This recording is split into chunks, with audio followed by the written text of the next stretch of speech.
Good evening. आज हम science chapter 1 के ब्लू बॉक्स और बैक क्वेश्चंस पर डिस्कस करेंगे। मैंने आपको पहले अनाउंसमेंट कर दिया था। तो पेज 3 पे पहला ब्लू बॉक्स क्वेश्चन है, पेज नंबर 3 पर। फर्स्ट क्वेश्चन है, which of the following are matter?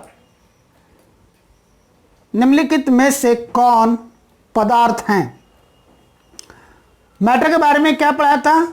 Matter is anything which occupies A space and have mass.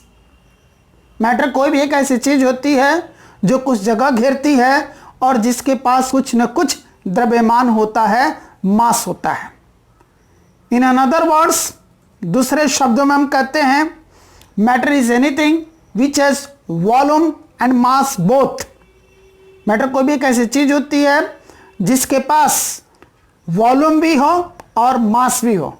Volume होता है कोई चीज कितना जगह घेरती है, वो पूरा का पूरा जगह जो उस चीज घेरती है उस चीज के लिए वही वॉल्यूम है।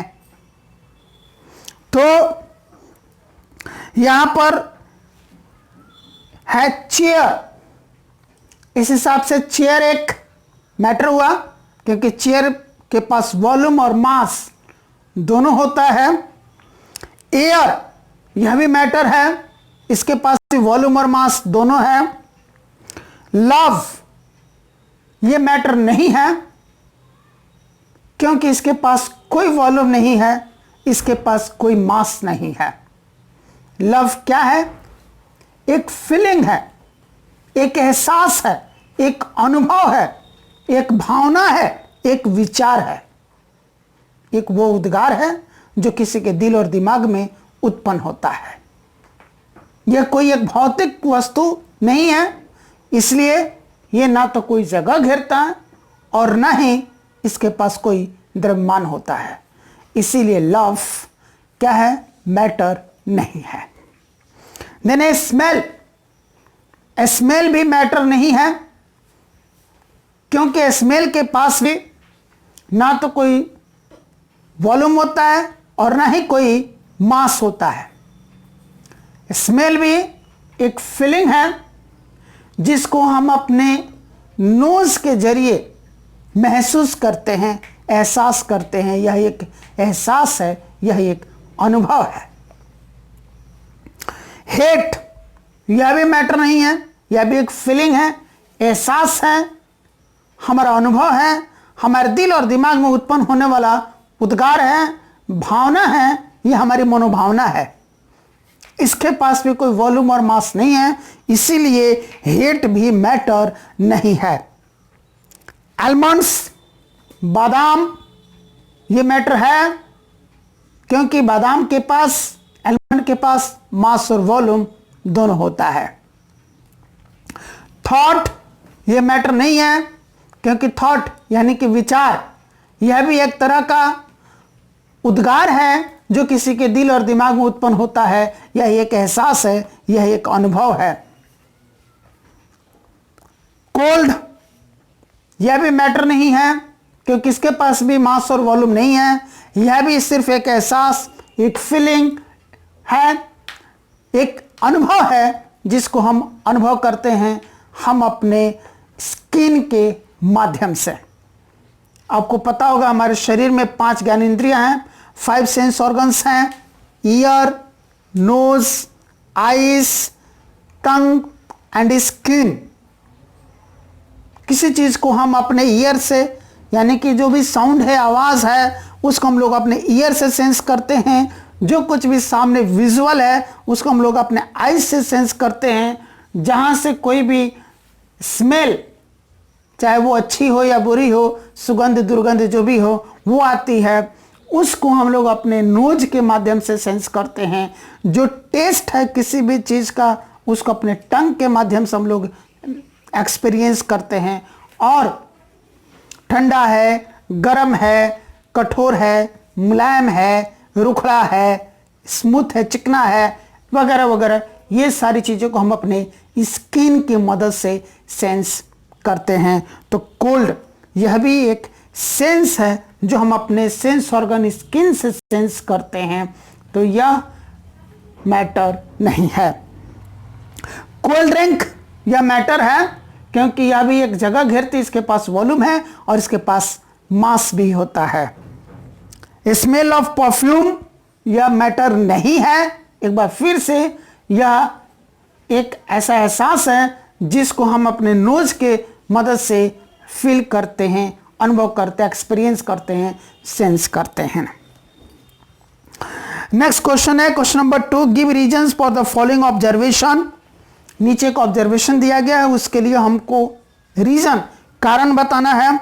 The smell of hot sizzling food reaches you several meters away, but to get the smell from cold food you have to go close। यहां बता रहे हैं गर्म खाने की जो खुशबू है हमको कई मीटर दूर पर भी मिल जाती है, लेकिन ठंडे खाने की खुशबू को लेने के लिए उसके नजदीक जाना पड़ता है। ऐसा क्यों? मैंने आपको पढ़ाया था कि किसी भी पार्टिकल का जो काइनेटिक एनर्जी होता है वो उसके टेम्परेचर पर डिपेंड करता है। जितना अधिक टेम्परेचर होता है काइनेटिक एनर्जी उतना ही अधिक होता है, टेम्परेचर जितना लो होता है काइनेटिक एनर्जी उतना ही कम होता है। और काइनेटिक एनर्जी किसी भी पार्टिकल की जितनी अधिक होती है उस पार्टिकल में मूवमेंट उतनी ही अधिक होती है, और काइनेटिक एनर्जी जितनी कम होती है पार्टिकल में मूवमेंट उतनी ही कम होती है। तो जाहिर सी बात है गर्म फूड है, उसका टेम्परेचर अधिक है, उसके पार्टिकल्स के पास काइनेटिक एनर्जी ज़्यादा है, और जो ठंडा खाना है कोल्ड फूड है उसके पार्टिकल के पास काइनेटिक एनर्जी कम है क्योंकि टेम्परेचर कम है। इसलिए गर्म खाने से जो वेपर निकल रहा होता है उस वेपर के पार्टिकल्स के पास चूंकि हाई टेम्परेचर की वजह से काइनेटिक एनर्जी अधिक है, तो उसके पार्टिकल्स ज़्यादा दूर तक मूवमेंट करते हैं, और उन्हीं पार्टिकल्स की मदद से तो हम फील करते हैं, उसके स्मेल को, उसके सुगंध को हम महसूस कर पाते हैं। लेकिन जो फूड कोल्ड है जाहिर सी बात उसका टेम्परेचर लो है, उसके पार्टिकल्स के पास काइनेटिक एनर्जी बहुत कम है, जिसकी वजह से उसमें मूवमेंट कम है, उसमें से कोई वेपर नहीं निकलता है, वो दूर तक नहीं फैल पाता है, इसीलिए उसके स्मेल को हम दूर से महसूस नहीं करते हैं। उसके स्मेल को लेने के लिए बिल्कुल उसके पास जाना पड़ेगा। तो इंग्लिश में आप आंसर कैसे लिखेंगे? लिखेंगे कि the particles of hot food have more temperature, thereby they have more kinetic energy and therefore they show more movement and reaches far away. That is why we are able to smell hot sizzling food from meters away. But cold food has low temperature, thereby its particles have low kinetic energy and therefore they show very less movement or negligible movement. That is why we are unable to smell it from far away. We have to go close. Next है third question, a diver is able to cut through water in a swimming pool. Which property of matter does this observation show?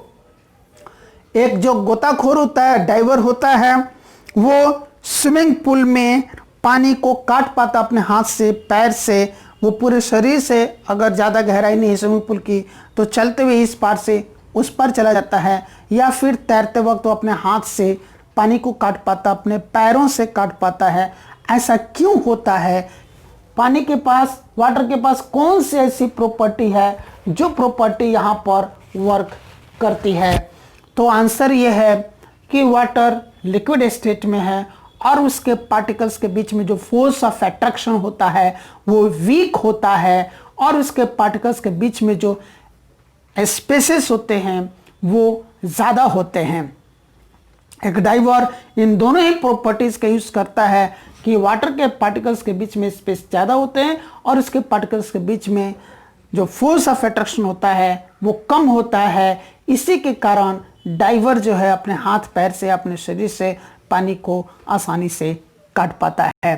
तो एक बार फिर से English में answer कैसे लिखेंगे। Question था, diver is able to cut through water in a swimming pool, which property of matter does this observation show?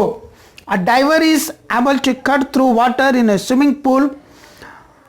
This observation show that the particles of water has less force of attraction between them and the particles of water has more spaces between them. Next question है question number 4, what are the characteristics of the particles of matter. Matter के particles के पास क्या क्या characteristics होते हैं, ये आपको मैंने टीचिंग वीडियो में अच्छी तरह से पढ़ाया था, फिर भी मैं आपको आंसर दूंगा कि characteristics of the particles of matter. Particles of matter are so tiniest that we can not see them with our naked eyes. Matter के पार्टिकल्स इतने छोटे होते हैं कि उनको हम अपनी नंगी आंखों से नहीं देख सकते हैं। Then particles of matter have a space between them. Matter के जो पार्टिकल्स होते हैं उनके बीच में एम्प्टी स्पेस होता है। And particles of matter are continuously moving. Matter के जो पार्टिकल्स होते हैं वो कंटिन्यूअसली मूव करते रहते हैं। And particles of matter attract each other. Matter के जो पार्टिकल्स होते हैं एक दूसरे को अट्रैक्ट करते हैं, अपनी तरफ आकर्षित करते हैं। यही 4 पॉइंट आपको आंसर में लिखने हैं। नेक्स्ट हम आगे देखते हैं। उस पेज के क्वेश्चंस ओवर हो गए, अब हम पहुंचे पेज नंबर 6। फिर यहां पर 4 ब्लू बॉक्स क्वेश्चंस हैं। पहला क्वेश्चन है, the mass per unit volume of a substance is called density, that is density equal to mass upon volume.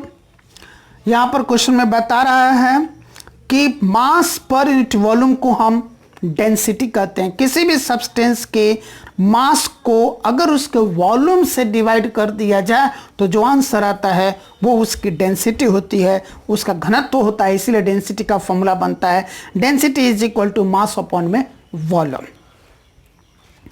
Arrange the following in order of increasing density. नीचे कुछ matter के नाम दिए गए हैं, उनको उनके डेंसिटी के इंक्रीजिंग ऑर्डर में अरेंज करना है। तो पहला जो हमारे पास है वो है air.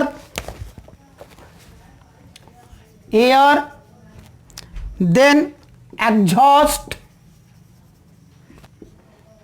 Exhaust from chimneys, exhaust from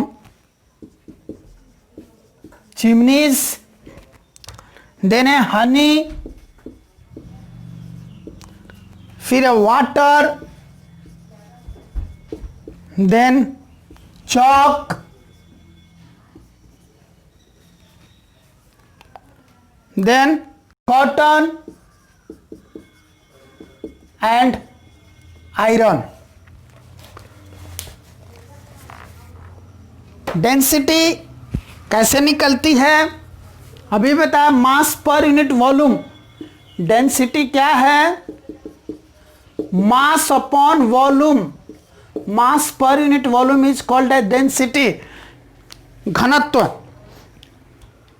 यानी कि किसी भी मैटर के मास को अगर उसके वॉल्यूम से डिवाइड कर देंगे तो उसकी डेंसिटी आ जाएगी। इसको ठेठ भाषा में अगर बात करें, जो ऑब्जेक्ट जितना ही हेवी होता है उसके पास डेंसिटी उतनी ही अधिक होती है, और जो मैटर जितना ही लाइट वेट का होता है, लाइट होता है, उसकी डेंसिटी उतनी ही कम होती है। तो यहाँ पर जो मैटर दिए गए हैं उनके हेवीनेस और लाइटनेस से भी हम उनकी डेंसिटी को तय कर सकते हैं।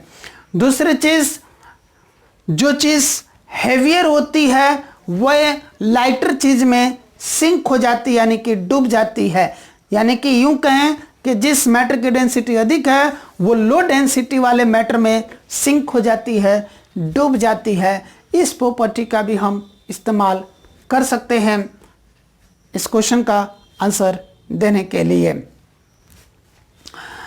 फिर जिस मैटर के पार्टिकल्स के बीच में स्पेसेस ज़्यादा होते हैं, यानी कि उसकी डेंसिटी कम होती है, और जितने ही कम स्पेसेस होते हैं उसकी डेंसिटी उतनी ही अधिक होती है, तो इस लॉजिक का भी हम इस्तेमाल कर सकते हैं। देन कि अब इसमें से हम लोग डिसाइड करें कि इसको अरेंज करना है इंक्रीजिंग ऑर्डर ऑफ डेंसिटी, यानी कि सबसे पहले हमको सबसे कम डेंसिटी वाले मैटर को लिखना होगा, उसके बाद उससे अधिक डेंसिटी वाले को, उसके बाद उससे अधिक डेंसिटी, उसके बाद उससे अधिक डेंसिटी, और इसी वे में हमको इन्हें अरेंज करना है। तो सबसे कम जो डेंसिटी है इसमें वो किसकी हो सकती है? Air, exhaust from chimneys, Honey, water, chalk, cotton या फिर आयरन। एक चीज और बताऊं आंसर देने से पहले, वो होता है कि अगर हम स्टेट्स की बात करें तो जो गैसियस स्टेट में उनकी डेंसिटी कम होती है, उससे अधिक डेंसिटी होती है लिक्विड स्टेट वाले की, और उससे भी डेंसिटी होती है सॉलिड स्टेट वाले की डेंसिटी अधिक होती है। तो जाहिर सी बात है कि इस हिसाब से इसमें जो गैसेस स्टेट में उसकी डेंसिटी सबसे कम है, तो गैसेस स्टेट में वो है एयर। तो सबसे लो जो डेंसिटी है वो है एयर की, तो सबसे पहले हम एयर लिखेंगे। उसके बाद देख रहे एग्जॉस्ट फ्रॉम चिमनीज, चिमनियों से जो धुआं निकलता है वो भी गैसेस स्टेट में होता है, बट उसके अंदर कुछ सस्पेंडेड पार्टिकल्स भी होते हैं, अनबर्न्ड कार्बन पार्टिकल्स होते हैं, अनबर्न्ड लेड पार्टिकल्स होते हैं, अदर एसपीएम भी होते हैं। वो सब मिला करके उसको क्या करते हैं कि एयर से थोड़ा सा हेवियर बनाते हैं, उसकी डेंसिटी थोड़ी सी अधिक हो जाती है। इसलिए एयर के ठीक बाद एग्जॉस्ट फ्रॉम चिमनीज आएगा, एग्जॉस्ट फ्रॉम चिमनीज। अब इसके बाद बात करें तो आएगा वाटर, लिक्विड स्टेट है वाटर, गैस के बाद लिक्विड ही आएगा, तो वाटर हो गया, इसकी डेंसिटी उससे अधिक होगी। उसके बाद बात करें तो वाटर के बाद हनी, हनी आएगा, क्योंकि हनी जो है उसकी डेंसिटी अधिक है, वो ना तो पूरी तरह से सॉलिड है ना पूरी तरह से लिक्विड है, वो सेमी लिक्विड या सेमी सॉलिड कर सकते हैं, वो थोड़ा सा ज़्यादा डेंस होता है, इसलिए वाटर के बाद हनी आएगा। इसको इस बात से भी चेक कर सकते हैं, मैंने कहा था कि जो ज़्यादा डेंसिटी वाला मैटर होता है वो लो डेंसिटी वाले मैटर में सिंक हो जाता है, डूब जाता है। अगर हम पानी लें और पानी में ऊपर से हनी डालें, शहद डालें, तो शहद ऊपर नहीं रहेगा, पानी के ऊपर नहीं रहेगा, वो कहाँ जाएगा? पानी के नीचे जाएगा, पेंदी में जा करके, बर्तन के पेंदी में जा करके बैठ जाएगा। इससे जाहिर होता है कि वाटर से कहीं ना कहीं अधिक डेंसिटी हनी की है, तो वाटर के बाद हनी। अब हम बात करें तो इसके बाद सॉलिड, तो डेंसिटी चॉक है, कॉटन है और आयरन है। अब इसमें डिसाइड करना है कि इसमें कम डेंसिटी किसकी हो सकती है, तो जाहिर सी बात है इसमें कम डेंसिटी चॉक की होगी, क्योंकि चॉक के पार्टिकल्स के बीच में एम्प्टी स्पेसेस भी ज़्यादा होते हैं और फोर्स ऑफ अट्रैक्शन भी कम होता है, और ये लो डेंसिटी की पहचान है। यही कारण है कि चॉक से जब हम लोग लिखते हैं तो उसके पार्टिकल्स ही तो हमारे ब्लैक बोर्ड पर चिपकते चले जाते हैं, तो हम लिखते चले जाते हैं, यानी कि लो डेंसिटी अब आ जाएगी हमारी चॉक की। तो हनी के बाद चॉक आएगा इंक्रीजिंग ऑर्डर ऑफ डेंसिटी में, उसके बाद कॉटन आएगा, और ये जग जाहिर है, सबको पता है कि उसके बाद आयरन ही आएगा, बहुत हेवी होता है, इसकी डेंसिटी सबसे अधिक होती है। तो हमारे इस क्वेश्चन का आंसर क्या हो गया? कैसे अरेंज करेंगे increasing order of density? Air, exhaust from chimneys, water, Honey, chalk, cotton and iron. अब हम देखते हैं next question. Tabulate the difference in the characteristics of states of matter matter के स्टेट्स के बीच में डिफरेंस, इसका नोट्स मैंने आपको डाल दिया है ऐप पे, फ्री स्टडी मटेरियल में। आप वहाँ से नोट्स रिफ़र करें और वहाँ से इस आंसर को आप नोट कर सकते हैं।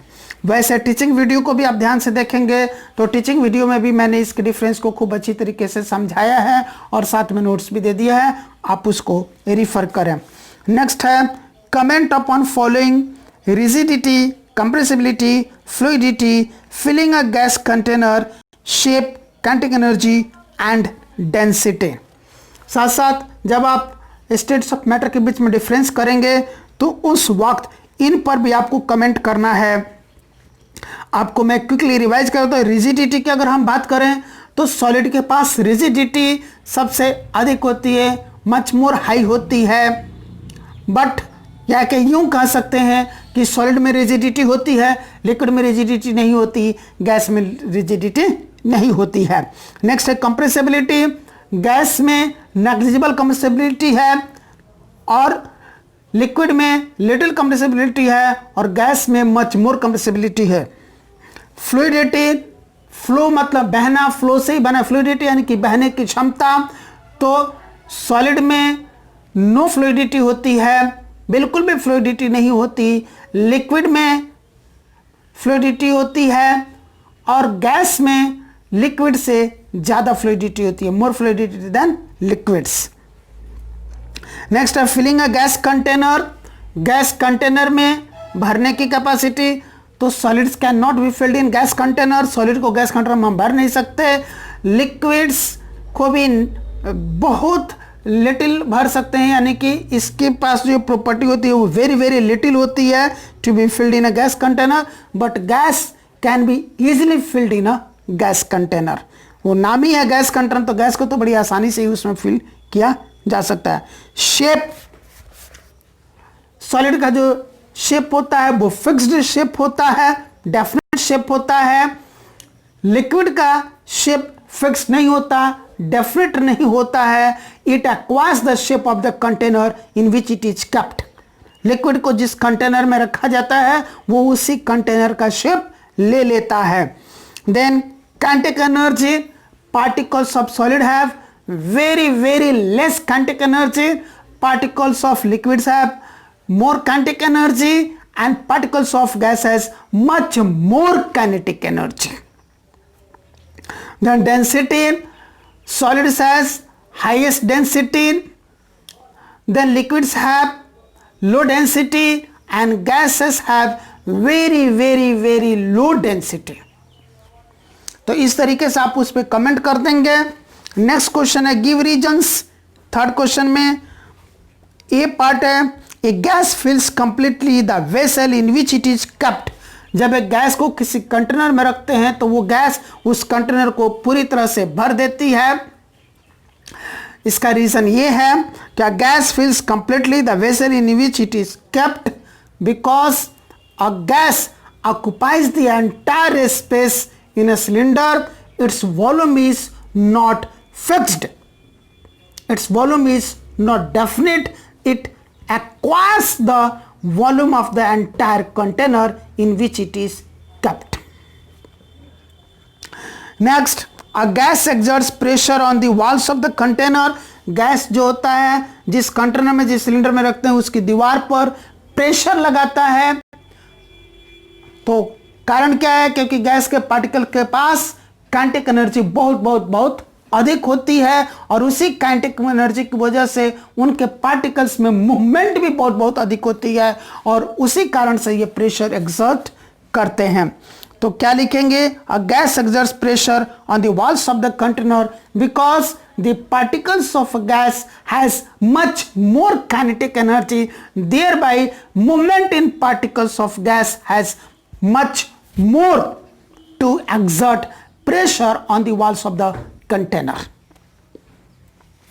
A wooden table should be called a solid. एक लकड़ी का जो टेबल है उसको सॉलिड कहा जा सकता है। तो सॉलिड की प्रॉपर्टीज को हम लोग याद करें। पहले सॉलिड की प्रॉपर्टी में आपको क्या पढ़ाया था? उसका शेप जो होता है डेफिनेट होता है आकार निश्चित होता है, वो नहीं बदलता है, उसके पास डिस्टिंक्ट बाउंड्रीज होती है, उसका वॉल्यूम भी फिक्स्ड होता है, वॉल्यूम भी चेंज नहीं होता, और ये सारी की सारी प्रॉपर्टीज एक लकड़ी के टेबल में मिल रही है, तो लकड़ी का टेबल जाहिर सी बात है कि सॉलिड होगा। आंसर क्या लिखेंगे? A wooden table should be called a solid because a wooden table has distinct boundaries, fixed or definite shape and fixed or definite volume. We can easily move our hand in air, but to do the same through a solid block of wood we need a karate expert. हम लोग अपने हाथ को हवा में बड़ी आसानी से घुमा सकते हैं, लेकिन अगर एक सॉलिड ब्लॉक है लकड़ी का, वुड का, तो उसके थ्रू हाथ को इस पार से उस पार ले जाने के लिए हमारी हाथ नहीं जा सकता। उसके लिए हमको कराटे एक्सपर्ट की जरूरत पड़ेगी, जो एक बार यूं मारेगा और वो लकड़ी का ब्लॉक टूट जाएगा। ऐसा क्यों है? क्योंकि एयर के पार्टिकल्स के बीच में एम्प्टी स्पेसेस, कोई भी एयर क्या है? गैस है, और गैस के पार्टिकल्स के बीच में एम्प्टी स्पेसेस बहुत बहुत अधिक होते हैं। गैस के पार्टिकल्स के बीच में जो फोर्स ऑफ अट्रैक्शन होता है वो बहुत बहुत बहुत कम होता है, और ये दो प्रॉपर्टी की वजह से हम अपना हाथ बड़ी आसानी से हवा में घुमा लेते हैं, क्योंकि स्पेसेस भी ज़्यादा है तो हमारे हाथ घूम जाएंगे, और जहाँ अगर स्पेस नहीं भी है तो चूंकि एयर गैस के पार्टिकल्स के बीच में यानी कि एयर के पार्टिकल्स के बीच में फोर्स ऑफ अट्रैक्शन बहुत बहुत कम होता है, तो हमारे हाथ मूवमेंट की वजह से फोर्स ऑफ अट्रैक्शन ब्रेक हो जाता है और उसके पार्टिकल साइड होकर के हमारे हाथ को मूव करने के लिए जगह दे देते हैं, इसीलिए हम आसानी से अपने हाथ को उसमें घुमा पाते हैं। लेकिन लकड़ी जो है वो सॉलिड है, और उसके पार्टिकल्स के बीच में जो एम्प्टी स्पेसेस होते हैं वो नेग्लिजिबल होते हैं, या यूं कहें वेरी वेरी लेस होते हैं, बहुत बहुत कम होते हैं, बट उनके पार्टिकल्स के बीच में फोर्स ऑफ अट्रैक्शन बहुत बहुत हाई होता है, उसको इजीली ब्रेक नहीं किया जा सकता। इसीलिए हम नॉर्मली अपने हाथ को लकड़ी वुडन ब्लॉक से नहीं इस पार से उस पार नहीं कर सकते, उसमें नहीं मूव कर सकते हैं। लेकिन कराटे एक्सपर्ट तो चूंकि वो एक्सपर्ट ही होता है, वो एक बार मारता है तो ब्लॉक टूट जाता है। कैसे लिखेंगे answer? We can easily move our hand in air because air is a gas, and that is why the force of attraction between particles of air is very very less, which is easy to be break by our hand, and particles of air has much more spaces between them. But to do the same through a solid block of wood we need a karate expert, because solid block of wood is solid and therefore its particles has much more force of attraction between them, which is very very difficult or impossible to break by your hand, and particles of solid यानी कि particles of solid wood has negligible space between them or very very less space between them, through which we cannot move our hand. Next, liquids generally have lower density as compared to solids, but you must have observed that ice floats on water. Find out why.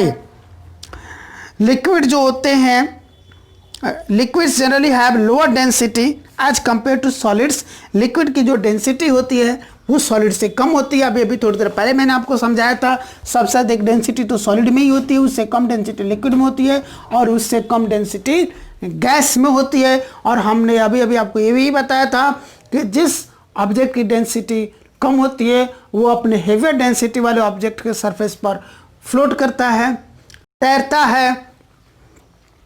तो इस हिसाब से अगर हम देखें तो और क्या हो जाता है कि जिस मैटर का डेंसिटी हाई होता है वो अपने लो डेंसिटी वाले मैटर में सिंक कर जाता है, यानी कि डूब जाता है। अभी थोड़ी देर पहले भी मैंने आपको ये बात बताई थी।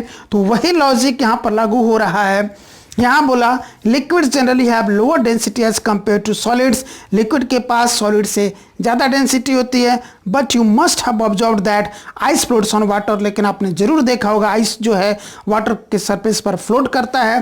फाइंड आउट वाई, यानी कि कहने का अर्थ है जब हम आइस देख रहे हैं तो सॉलिड स्टेट में है और वाटर जो है वो लिक्विड स्टेट में है, तो नियम के हिसाब से सॉलिड का डेंसिटी लिक्विड के डेंसिटी से अधिक होता है, और यानी कि आइस की डेंसिटी वाटर के डेंसिटी से अधिक होनी चाहिए। और चूंकि आइस की डेंसिटी वाटर की डेंसिटी से अधिक है, हाई डेंसिटी वाला मैटर लो डेंसिटी वाला मैटर में सिंक कर जाता है, डूब जाता है, तो आइस जो है वाटर में सिंक हो जाना चाहिए, डूब जाना चाहिए, वो कंटेनर के बॉटम में चले जाना चाहिए। लेकिन हम लोग क्या देखते हैं कि आइस जो है वो वाटर के सरफेस पर फ्लोट करता है। अब इसी बात को समझना है कि ऐसा क्यों होता है। देखिए, वाटर है लिक्विड स्टेट में, और जब इस वाटर का टेम्परेचर हम लोग डिक्रीज करते हैं तो ये धीरे धीरे अपने सॉलिड स्टेट में कन्वर्ट होता है। जब वाटर का टेम्परेचर डिक्रीज करते करते रूम टेम्परेचर से डिक्रीज होते होते जैसे ही 4 डिग्री सेल्सियस के करीब पहुंचता है, वो आइस में कन्वर्ट हो जाता है। ऐसे में यहां पर आइस की डेंसिटी नियम के अनुसार सॉलिड की डेंसिटी लिक्विड से अधिक होती है, यहां पर आइस की जो डेंसिटी है वो वाटर से अधिक होती है। अगर इस आइस को वाटर में डालेंगे तो वो वाटर में सिंक हो जाएगा, कंटेनर के वाटर कंटेनर के बॉटम में चला जाएगा, उसके पेंदी में चला जाएगा। लेकिन आगे क्या होता है कि अगर इसके टेम्परेचर को 4 डिग्री सेल्सियस से भी अगर नीचे लेकर के जाएंगे तो उसके बाद क्या होता है कि इसकी डेंसिटी घटने लगती है, इसकी डेंसिटी घटने लगती है और वॉल्यूम बढ़ने लगता है। जबकि पहले क्या था, वाटर जब रूम टेम्परेचर पर था तो वो लिक्विड स्टेट में था, वाटर में था। जैसे जैसे रूम टेम्परेचर से उसका टेम्परेचर हम डिक्रीज करते चले गए, उसका वॉल्यूम डिक्रीज होता चला गया, डेंसिटी इंक्रीज होता चला गया, और 4 डिग्री सेल्सियस तक पहुंचते पहुंचते उसके पास हाईएस्ट डेंसिटी आ गई, लोवेस्ट वॉल्यूम आ गया, और वो आइस हाई डेंसिटी वाला हो गया। लेकिन अब जब 4 डिग्री सेल्सियस के नीचे टेम्परेचर को ले जाते हैं, जैसे सौ टेम्परेचर को डिक्रीज करते हैं, अब यहां से उल्टा शुरू हो जाता है, वॉल्यूम बढ़ने लगता है और डेंसिटी घटने लगती है। और यहां पर यह प्रोसेस ज्यादा फास्ट होता है। नॉर्मली जनरली जो आइस होता है वो 0 डिग्री सेल्सियस पर ही होता है, और 0 डिग्री सेल्सियस पर पहुंचते पहुंचते उसका वॉल्यूम बहुत अधिक बढ़ जाता है और डेंसिटी बहुत अधिक घट जाती है। यानी कि 0 डिग्री सेल्सियस पे जो आइस होगा, उस आइस की डेंसिटी वाटर के डेंसिटी से बहुत बहुत कम होगी, और उस आइस का वॉल्यूम वाटर के वॉल्यूम से बहुत अधिक होगा। और किसी भी मैटर का जो वॉल्यूम वाटर के वॉल्यूम से अधिक होगा और उसकी डेंसिटी वाटर के डेंसिटी से कम होगी, तो वो वाटर के सरफेस पर फ्लोट करेगा। और यही कारण है कि हम लोग अक्सर आइस को वाटर के सरफेस पर फ्लोट करते हुए देखते हैं, क्योंकि वो आइस 0 डिग्री सेल्सियस पर होता है। तो इस क्वेश्चन का आंसर अब इंग्लिश में कैसे देंगे? Liquids generally have lower density as compare to solids, but you must have observe that ice floats on water, find out why. तो हम लिखेंगे कि at room temperature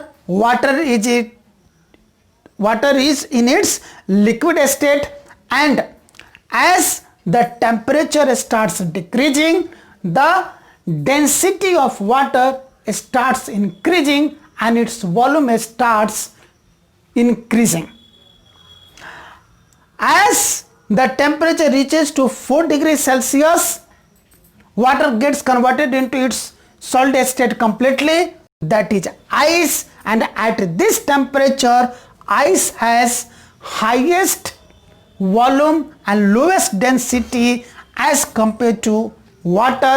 But as the temperature goes on decreasing, now the volume of ice starts increasing and density of ice starts decreasing. Generally ice is found at 0 degree Celsius temperature, and at this temperature ice has highest volume and lowest density.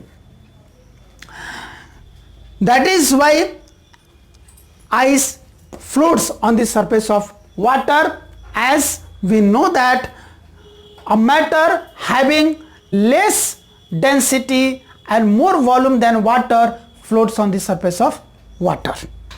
तो इस तरीके से आप answer explain करेंगे। कोई ज़रूरी नहीं है कि आप जो भी क्वेश्चन का आंसर मैं दे रहा हूँ उसी वर्ड्स को आप हूबहू रिपीट करें, एग्जैक्टली रिपीट करें। आप उस आंसर को अपनी भाषा में, अपने वर्ड्स में एक्सप्लेन कर सकते हैं।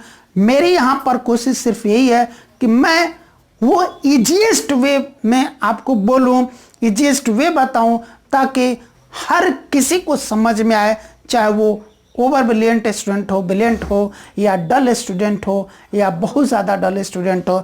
मैं सबको ध्यान में रख करके मैं साधारण से साधारण शब्द सोच करके बोलता हूँ, लिखता हूँ। सिंपल से सिंपल सेंटेंसेस में बोलने या लिखने की कोशिश करता हूँ, ताकि मैं जो कुछ भी पढ़ाऊँ, जो कुछ भी बताऊँ, वो हर एक कैटेगरी के स्टूडेंट को समझ में आए। आप अपने लेवल के अनुसार आप अपने वर्ड्स और अपने सेंटेंसेस को बना सकते हैं, अपनी लैंग्वेज को कर सकते हैं, लेकिन सेंस और जो लॉजिक मैं बता रहा हूँ हर क्वेश्चन का आंसर में, वो सेम रहना चाहिए। तो ये क्वेश्चन ओवर हो गया पेज नंबर 6 के। अब हम देखते हैं अगले जो ब्लू बॉक्स क्वेश्चन है वो पेज नंबर 9 पर है। इस पे फर्स्ट क्वेश्चन है, convert the following temperature to Celsius scale. यहाँ पर केल्विन में टेम्परेचर दिया हुआ है। पहला जो टेम्परेचर है वो है 300 केल्विन, इसको सेल्सियस में बदलना है। केल्विन को सेल्सियस में बदलने के लिए -273 कर देंगे। तो इसमें से अगर हम लोग minus is equal to 300 minus 273, ये डिग्री सेल्सियस में कन्वर्ट हो जाएगा। कितना बचेगा जी? 27 डिग्री सेल्सियस, यही आंसर हो जाएगा। सिमिलरली इसका बी पार्ट है वो है 573 kelvin, 573 minus 273 degree Celsius, minus करने के बाद कितना आ जाएगा? ये 300 डिग्री सेल्सियस हो जाएगा। यही हमारा आंसर हो जाएगा। नेक्स्ट क्वेश्चन है, what is the physical state of water as 250 degree Celsius?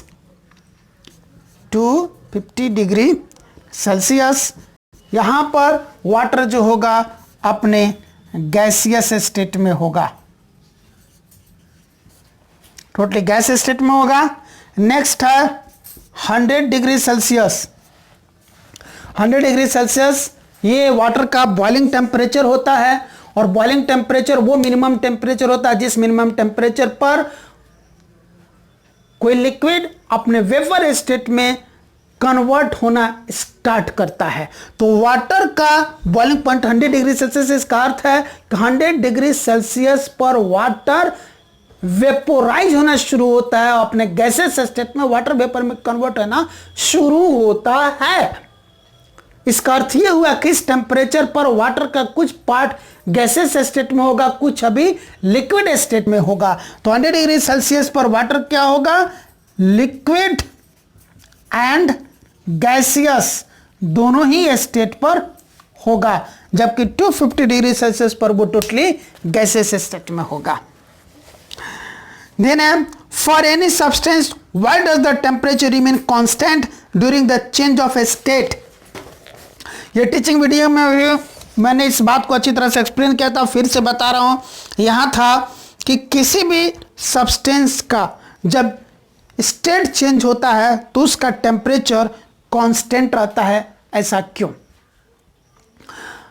तो शुरू में जब किसी भी मैटर का जब हम टेम्परेचर बढ़ाना शुरू करते हैं, मतलब उसको हीट करना शुरू करते हैं, हम हीट करते चले जाते हैं कंटिन्यूअसली, और उस हीटिंग की वजह से उस मैटर का टेम्परेचर बढ़ता चला जाता है, बढ़ता चला जाता है, बढ़ता चला जाता है। एक स्टेट आता है जब उस मैटर का बॉइलिंग पॉइंट रीच हो जाता है।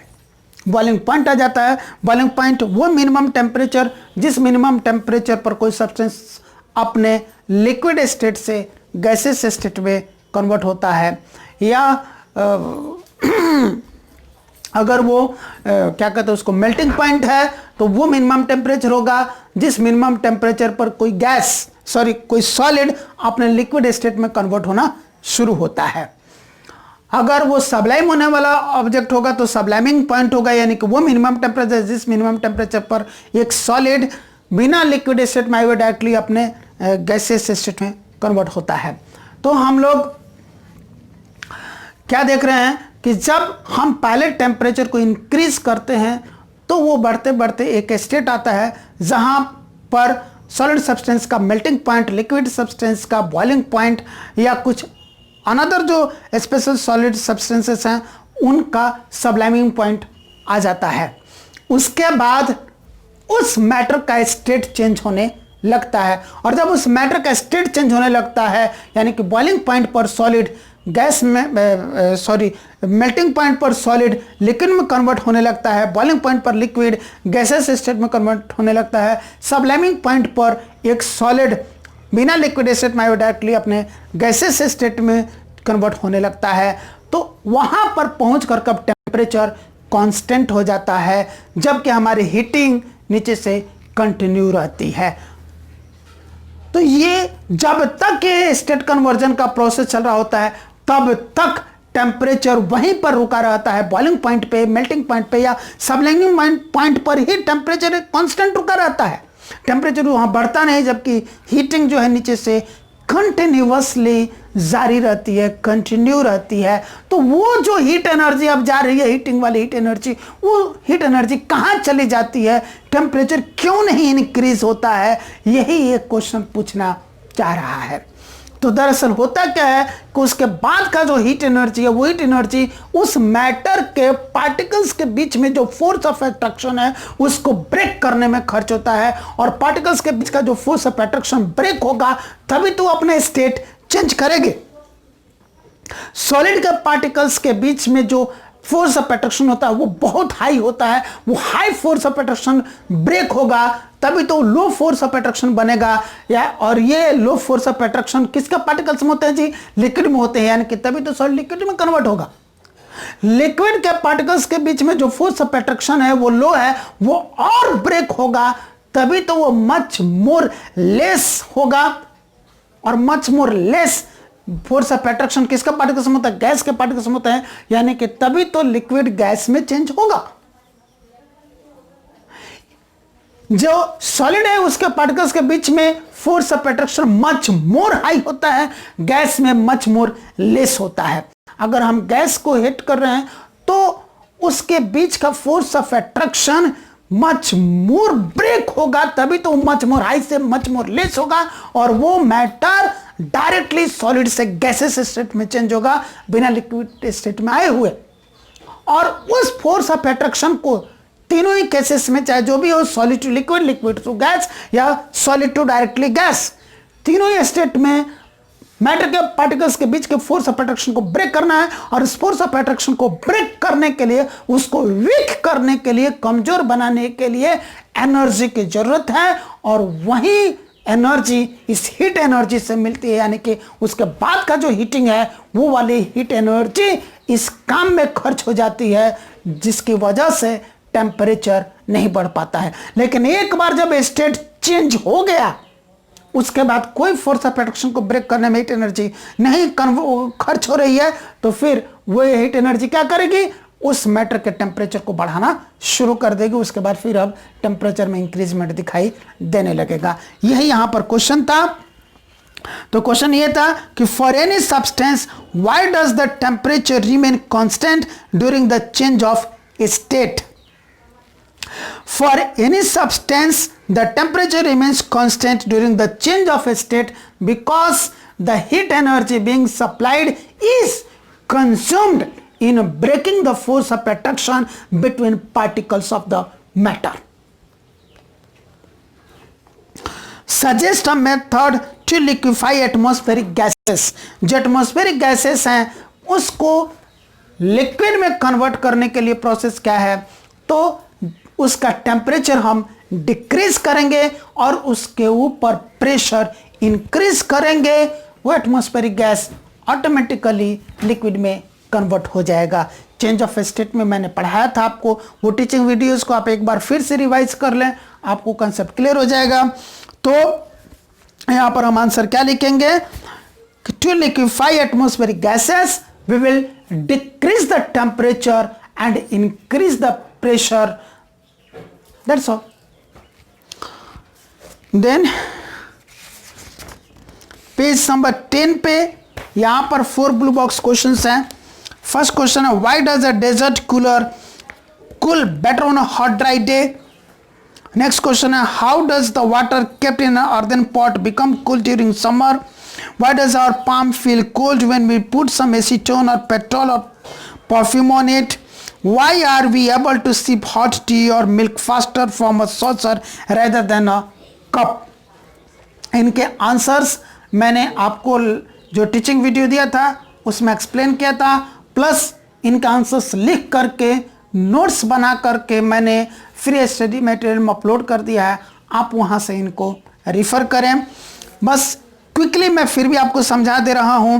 पहला क्वेश्चन था, why does a desert cooler cool better on a hot dry day. एक हॉट ड्राई डे पर डेजर्ट कूलर बेटर कूलिंग क्यों करता है, क्योंकि डेजर्ट कूलर में क्या होता है जी, वाटर भरा जाता है, उसमें पंप लगा होता है, चारों तरफ एक तरफ से खुला हुआ रहता है, जिधर खुला हुआ रहता है उधर एक पंखा लगा हुआ रहता है, बाकी जो 3 साइड है उधर खस लगा होता है, इनकी तरह की घास की दीवार लगी हुई रहती है। जब आप मोटर को रन करते हैं तो मोटर का जो पंप है वो नीचे से पानी को खस की दीवारों पर मारता है, और जिधर से खुला है उधर से पंखे की मदद से उस वाटर के पार्टिकल्स कमरे के अंदर चारों तरफ स्प्रिंकल होते हैं, चारों तरफ छिड़के जाते हैं। वो जो वाटर के पार्टिकल्स चारों तरफ कमरे के अंदर फैल गए, स्प्रिंकल हो गए, वो वाटर के पार्टिकल्स इवापोरेट होने के लिए कमरे का जो एटमॉस्फेयर है वहाँ से हीट एनर्जी ऑब्जर्व करते हैं, और उस हीट एनर्जी को ऑब्जर्व करके वे तो वेपोराइज हो जाते हैं, लेकिन जिस एटमॉस्फेयर से वो हीट एनर्जी ऑब्जर्व किए तो वो एटमॉस्फेयर कूल हो जाता है, यानी कि कमरा ठंडा हो जाता है। तो यही कारण है कि एक जो डेजर्ट कूलर है वो पंखे की तुलना में या किसी और चीज़ की तुलना में बेटर कूलिंग करता है। Then how does the water kept in an earthen pot become cool during summer? मटके के अंदर रखा हुआ पानी गर्मियों में ठंडा कैसे हो जाता है। मटका जो है वो बनाया जाता है मिट्टी बालू यानी कि रेत सैंड दोनों को पानी के साथ मिलाकर कांटा की तरह गूंथ करके कुम्हार गूंथता है, खूब अच्छी तरह से गूंथता है, फिर उसकी मदद से वो मटका बनाता है, मटके को धूप में सुखाता है, फिर उसके बाद वो उसको आग में पकाता है। इस प्रोसेस में क्या होता है, चूंकि सैंड के जो पार्टिकल्स हैं वो सॉइल के पार्टिकल्स के साथ कम बॉन्डिंग बनाते हैं, यानी कि उनके पार्टिकल्स को खूब अच्छी तरह से आपस में चिपकने नहीं देते, पार्टिकल्स के बीच में गैप रह जाता है। यही कारण है कि मटके की जो दीवारें होती है उनमें बारीक बारीक छिद्र होते हैं, टाइनी टाइनी पोर्स होते हैं।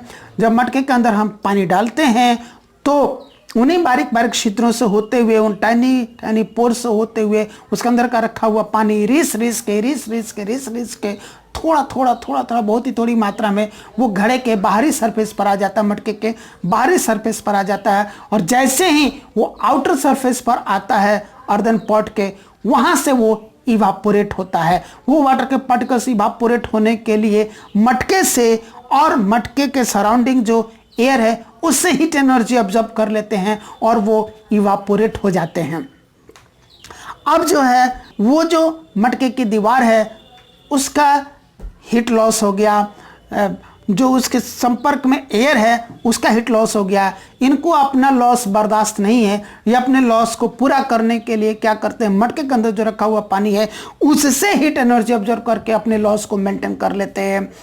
तब तक कुछ और पानी बाहर रिस करके आ जाता है, फिर वो भी इसी तरीके से मटके के दीवार से और उसके सराउंडिंग एटमॉस्फेयर से हीट एनर्जी ऑब्जर्व करके वो भी इवेपोरेट हो जाता है। एक बार फिर से इसका हीट एनर्जी लॉस हो गया मटके की दीवार का और उसके सराउंडिंग एयर का, वो अपने लॉस को पूरा करने के लिए फिर मटके के अंदर रखे हुए पानी से हीट एनर्जी ऑब्जर्व कर लेते हैं। और ये जो प्रोसेस है ये काफ़ी लंबे समय तक कंटिन्यूअसली चलता रहता है, जिसकी वजह से कुछ देर के बाद मटके के अंदर रखा हुआ पानी कूल हो जाता है, ठंडा हो जाता है। देन है Why does our palm feel cold when we put some acetone और पेट्रोल और परफ्यूम on it? जब हम अपने तलहथी पर, अपने पाम पर कुछ एसीटोन यानी कि नेल पॉलिश रिमूवर या फिर पेट्रोल या परफ्यूम रखते हैं तो हमको ठंडेपन का एहसास होता है। ऐसा क्यों? क्योंकि जो एसीटोन या परफ्यूम या फिर पेट्रोल हमने अपने हाथ पर, पाम पर रखा है, वो एसीटोन या पेट्रोल या परफ्यूम हमारे पाम से हीट एनर्जी को ऑब्जर्व करके इवापोरेट हो जाता है और हमारे पाम का चूंकि हीट लॉस हो गया, इसलिए हमको कोल्डनेस का, कूलनेस का फीलिंग होता है, एहसास होता है। Then why are we able to sip hot tea और milk faster from a saucer rather than a cup? एक कप की तुलना में एक तस्तरी में चाय या गर्म दूध पीना आसान क्यों होता है? क्योंकि आपको मैंने पढ़ाया था फैक्टर्स अफेक्टिंग इवापोरेशन में कि सरफेस एरिया जो होता है वो डायरेक्टली, जो रेट ऑफ इवापोरेशन होता है वो सरफेस एरिया के डायरेक्टली प्रोपोर्शनल होता है। यानी कि जब सरफेस एरिया जितना ही अधिक होता है, रेट ऑफ इवापोरेशन उतना ही अधिक होता है। सरफेस एरिया जितना कम होता है, रेट ऑफ इवापोरेशन उतना ही कम होता है। और यह भी आपको पढ़ाया था कि इवापोरेशन कॉजेस कूलिंग। इवापोरेशन जो है वही तो कूलिंग को कॉज करता है। कैसे? जो मैटर है वो इवापोरेट होने के लिए अपने ही सराउंडिंग से हीट एनर्जी को ऑब्जर्व करता है और हीट एनर्जी करके वो खुद तो इवापोरेट हो जाता है, लेकिन अपने सराउंडिंग के चूंकि हीट एनर्जी को ऑब्जर्व कर लिया है, उसका हीट लॉस हो जाता है और सराउंडिंग कूल हो जाती है। इस तरीके से इवापोरेशन कूलिंग को कॉज करता है। तो जब जो एक कप है, कप का सरफेस एरिया कम होता है, इसलिए वहां पर रेट ऑफ इवापोरेशन कम होता है। रेट ऑफ इवापोरेशन कम होता है तो कूलिंग कम होता है, यानी कि उसके अंदर रखा हुआ गर्म चाय या गर्म दूध बहुत धीरे धीरे वो कूल होता है, इसीलिए हमको उसको पीने में कठिनाई महसूस होती है। लेकिन जो एक तस्तरी है, एक जो सॉसर है, उसका सरफेस एरिया कप की तुलना में बहुत बहुत अधिक होता है, तो जाहिर सी बात है कि वहाँ पर रेट ऑफ इवापोरेशन भी बहुत बहुत अधिक होगा। और जब रेट ऑफ इवापोरेशन बहुत बहुत अधिक होगा तो कूलिंग भी फास्टर होगा और चाय या गर्म दूध जो भी उसके अंदर रखे हैं वो तेजी से ठंडा होगा और हमारे लिए उसको पीना आसान होगा।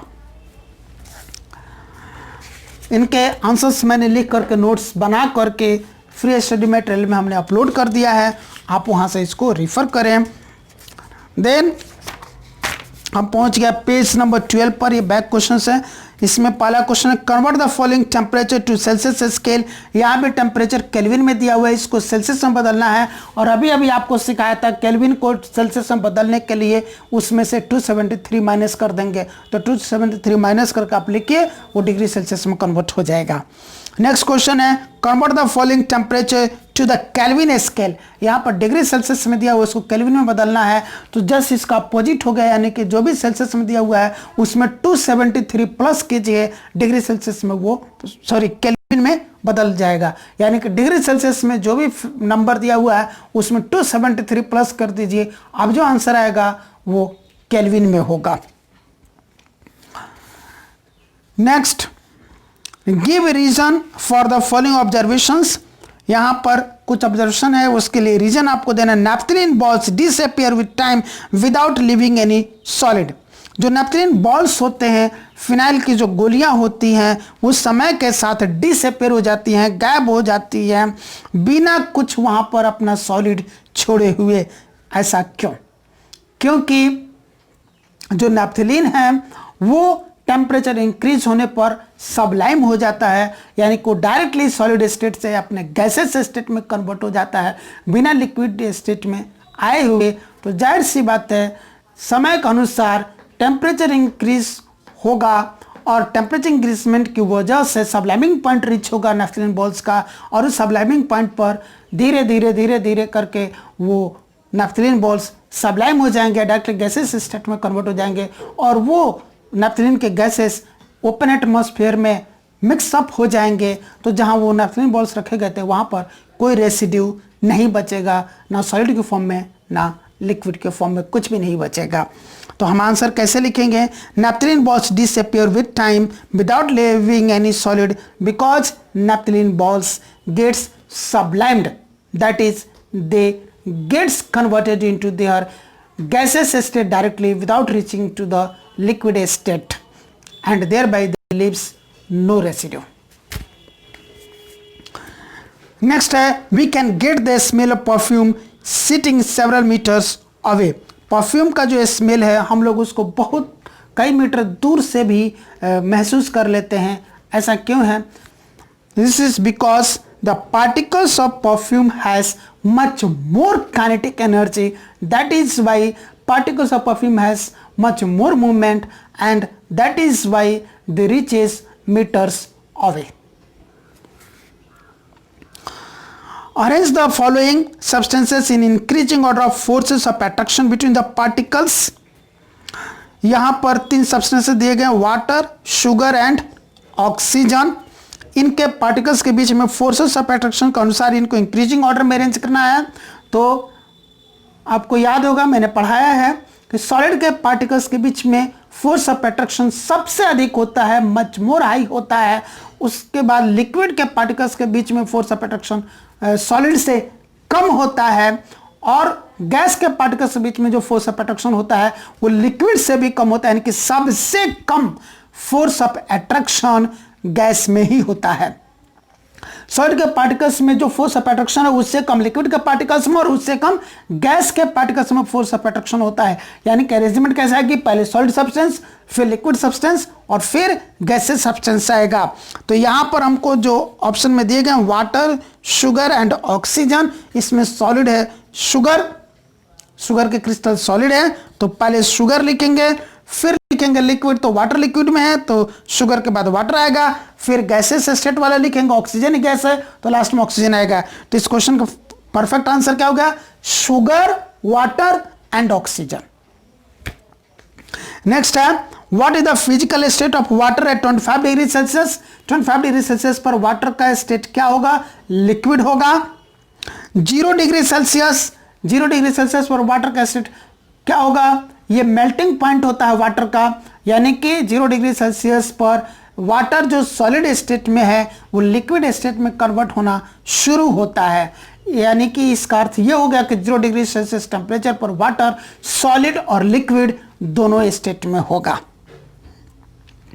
100 डिग्री सेल्सियस ये बॉइलिंग पॉइंट होता है वाटर का, और बॉइलिंग पॉइंट वो होता है जहां पर वाटर वेपर में कन्वर्ट होना शुरू होता है। यानी 100 डिग्री सेल्सियस पर वाटर लिक्विड और गैसियस दोनों स्टेट में हो गया। फिर से रिवाइज करवा दूं, at 25 degree Celsius water will be in its liquid state, at 0 degree Celsius water will be in its solid and liquid both states, at 100 degree Celsius water will be in its liquid and gaseous both states.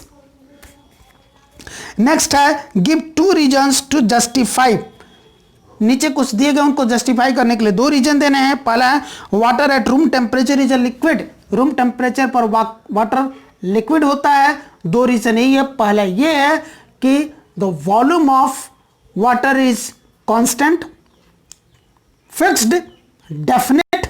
उसको किसी भी object में रखेंगे तो उसका volume, चाहे उसको glass में रखें, उसको बाल्टी में रखें, उसको बोतल में रखें, उसको बाउल में रखें, उसको कुकर में रखें, उसको किसी क्या कहते हैं उसको सॉसर में रखें, किसी भी चीज में रखें, अर्दन पॉट में रखें, उसका वॉल्यूम ज्यों का त्यों रहेगा। अगर 1 लीटर पानी है तो गिलास में भी 1 लीटर ही रहेगा, बोतल में भी 1 लीटर ही रहेगा, बाल्टी में भी 1 लीटर ही रहेगा, कुकर में 1 लीटर ही रहेगा, सॉसर में 1 लीटर ही रहेगा और मटके में भी 1 लीटर ही रहेगा।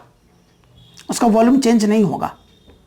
और लिक्विड का जो वॉल्यूम होता है वो डेफिनेट होता है। दूसरा है कि इसका जो शेप है वो डेफिनेट नहीं होगा।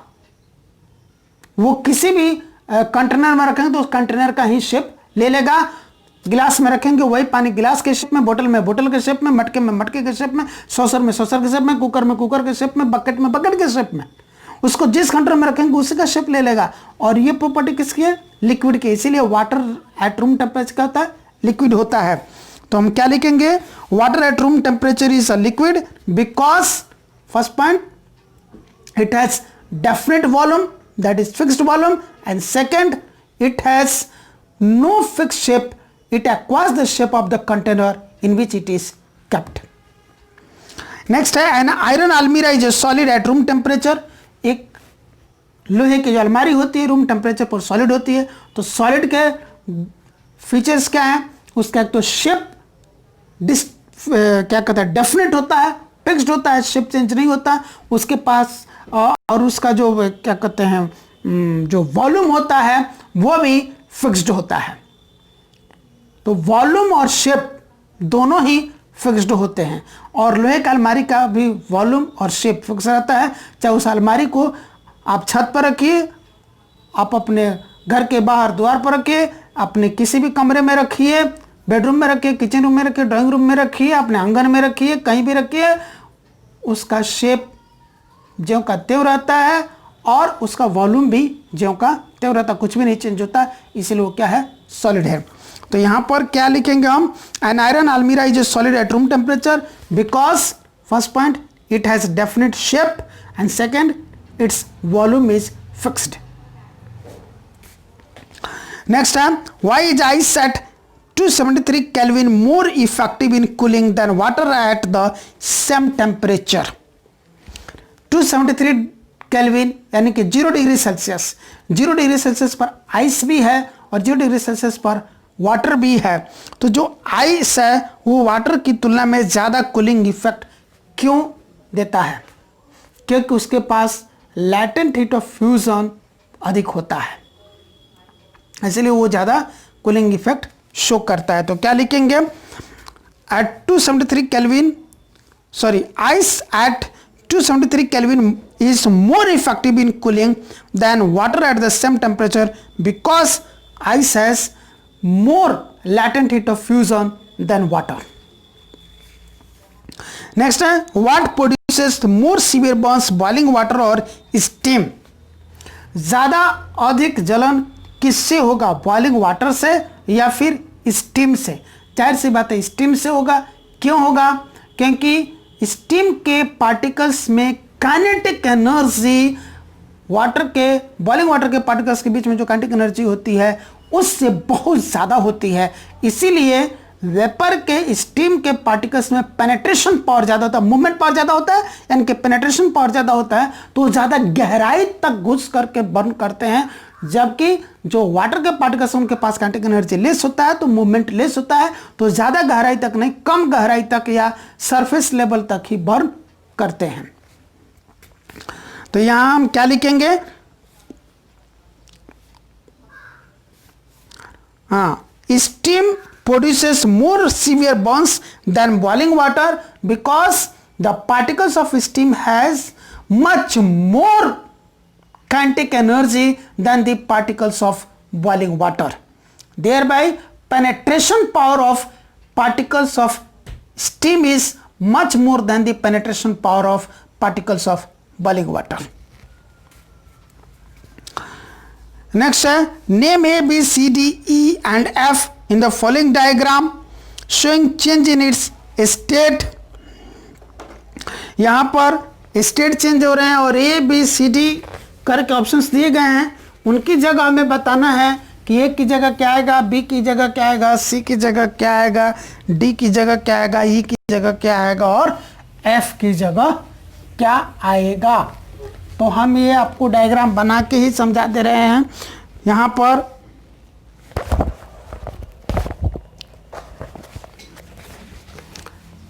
ये यहाँ है सॉलिड, यहाँ है लिक्विड और यहाँ है गैस। इसके बाद यहाँ से ऐसे और ऐसे, यानी कि सॉलिड डायरेक्टली गैस में चेंज हो रहा है और यहीं पर लिखा हुआ है E। फिर उसके बाद यहाँ है arrow mark, solid to liquid, यानी कि सॉलिड लिक्विड में कन्वर्ट हो रहा है और फिर लिक्विड सॉलिड में कन्वर्ट हो रहा है। यहाँ A है और यहाँ D है। फिर है लिक्विड गैस में कन्वर्ट हो रहा है, इसके लिए यहाँ B लिखा हुआ है और फिर गैस लिक्विड में चेंज हो रहा है, इसके लिए यहाँ पर C लिखा हुआ है। और फिर इसके बाद यहाँ ऐसे है गैस से डायरेक्ट सॉलिड में, यानी कि गैस डायरेक्टली सॉलिड में चेंज हो रहा है और यहाँ पर F लिखा हुआ है। यहाँ है कि हीट जो है वो इंक्रीज किया जा रहा है और प्रेशर डिक्रीज किया जा रहा है। जब भी लेफ्ट टू राइट जा रहा है तब ऐसे हो रहा है, और जब राइट टू लेफ्ट आ रहे हैं तब क्या हो रहा है, हीट डिक्रीज हो रहा है और प्रेशर इंक्रीज हो रहा है। यही डायग्राम बना हुआ है, इसी में A B C D E और एफ का नाम लिखना है। यहाँ पर ए क्या इंडिकेट कर रहा है कि सॉलिड लिक्विड में कन्वर्ट हो रहा है हीट बढ़ाने और प्रेशर घटाने से। तो सॉलिड को लिक्विड में कन्वर्ट होने के प्रोसेस को क्या कहते हैं हम लोग, मेल्टिंग या फिर फ्यूजन। तो ए इज इक्वल टू क्या हो गया, मेल्टिंग लिखिए या फिर फ्यूजन लिखिए। देन बी में क्या हो रहा है, लिक्विड गैस में चेंज हो रहा है। जब लिक्विड गैस में चेंज होता है उसको कहते हैं वेपोराइजेशन। तो ये क्या हो गया, वेपोराइजेशन हो गया। फिर सी में क्या हो रहा है, गैस लिक्विड में चेंज हो रहा है, ये होता है कंडेंसेशन। इस प्रोसेस को कंडेंसेशन कहते हैं। फिर यहां लिक्विड सॉलिड में चेंज हो रहा है, ये क्या होता है, सॉलिडिफिकेशन। तो डी हो गया सॉलिडिफिकेशन। यहां सॉलिड डायरेक्टली गैस में चेंज हो रहा है बिना लिक्विड स्टेट में आए हुए, इसको क्या कहते हैं जी, सब्लिमेशन। इस प्रोसेस को सब्लिमेशन कहते हैं। और यहां गैस डायरेक्टली सॉलिड में चेंज हो रहा है, इस प्रोसेस को भी सब्लिमेशन कहते हैं। तो ये आंसर हो गए ए पर मेल्टिंग और फ्यूजन, बी वेपोराइजेशन, सी कंडेंसेशन, डी सॉलिडिफिकेशन, ई सब्लिमेशन, एफ भी सब्लिमेशन। तो इस चीज को ज्यादा बेटर समझने के लिए जो पिछला हमने जो पढ़ाया तो उसका टीचिंग वीडियो आप फिर से एक बार रिवाइज कर लें, उसको तब तक देखें, बार बार देखें जब तक कि सब कुछ अच्छी तरह से समझ में होता है। सारे फंडे सारे कंसेप्ट जब तक खूब अच्छी तरह से क्लियरफाई नहीं हो जाता है, आपको सुन सुन के देख देख के सब कुछ जब तक याद नहीं हो जाता है, सब कुछ समझ में नहीं आ जाता है, तब तक उनको देखिए वो वीडियोस आपके हैं और आपके पास है, उसमें कोई कंजूसी करने की जरूरत नहीं। आपके पास समय भी बहुत अधिक है, लॉकडाउन में आप हैं कोरोना काल की वजह से, तो 24 घंटा आपके पास है, आपको कहीं नहीं जाना है, ना खेत ना कलिया ना शहर ना बाजार, और ना स्कूल ना कॉलेज ना कोचिंग ना ट्यूशन। तो आप फ्री हैं, आप ज़्यादा से ज़्यादा समय सेल्फ स्टडी को दे सकते हैं, तो आप दीजिए और चीज़ों को खूब अच्छी तरह से क्लियरफाई कीजिए होल लाइफ के लिए। तो यहाँ पर इस चैप्टर 1 के सारे ब्लू बॉक्स और बैक क्वेश्चंस मैंने आपके साथ डिस्कस कर दिए, बेहद आसान भाषा में बेहद आसान शब्दों का इस्तेमाल करते हुए हिंदी और इंग्लिश में। अब आप उसको अपने लेवल के अनुसार परफेक्ट आंसर तैयार करें और एग्जामिनेशन की तैयारी करें। Wish you all the best. जब हम नेक्स्ट क्लास में मिलेंगे तो नेक्स्ट चैप्टर यानी कि चैप्टर 2 पढ़ेंगे। Thank you.